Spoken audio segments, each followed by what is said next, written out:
I'm traveling down the Panamerica highway with my 5-year-old son.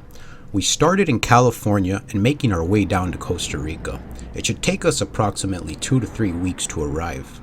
Times were rough back home. I lost my job and I needed a new life which we can start over. I'm driving from sunrise to sunset every single day. I stay in motels that I find along the way before the nighttime hits us. I saw a lonely hotel out in the distance as the sun began to set. I pulled into the parking lot and noticed they had a pool and 3 stories of rooms. I parked and went into the lobby to ask for vacancy for me and my son as I was greeted by the strong smell of cigars and an old man sitting behind the counter listening to ranchera music, which is the local Mexican music. I asked him in Spanish if he had a room available. He said only one, on the top floor, room number 36. It will be $25 a night. I had no other option, so I said, sure, I'll take it, and handed me the keys as I walked out the lobby to grab my suitcase. It was time to sleep now. We finished showering, and I laid in bed with my son and my handgun under my pillow for protection.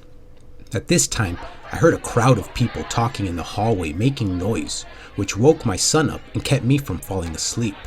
I turned on the lamp next to my bed and put my gun in my belt line. I opened the front door to ask them to quiet down, but there wasn't anybody in sight. The entire hallway was empty, and all I could hear was the wind howling in the open lands. This kept me wondering where the noise came from, and I got back in bed. Later that night, I heard someone break the bathroom window, and I thought we were being robbed.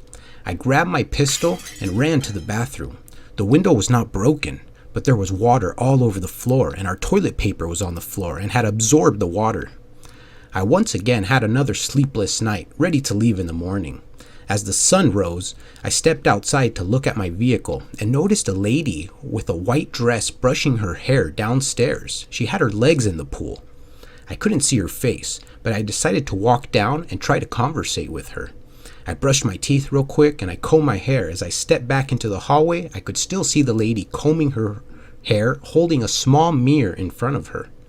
I went down the 3 flights of stairs. As I opened the gate to the pool area, she was nowhere to be seen. The lady had vanished completely. I started to wonder if the sleepless nights and the trip were getting to me. Nevertheless, we left that hotel immediately after and continued our journey down south. It's been 5 years since this encounter. Me and my son are now driving back up to the United States. I decided to pass by the hotel so I could show my son where we had these scary encounters. As we drove closer to the old hotel we stayed at, there was nothing there. There was no sign of a hotel. No signs of a demolition. It was just an empty land with old trees growing on it.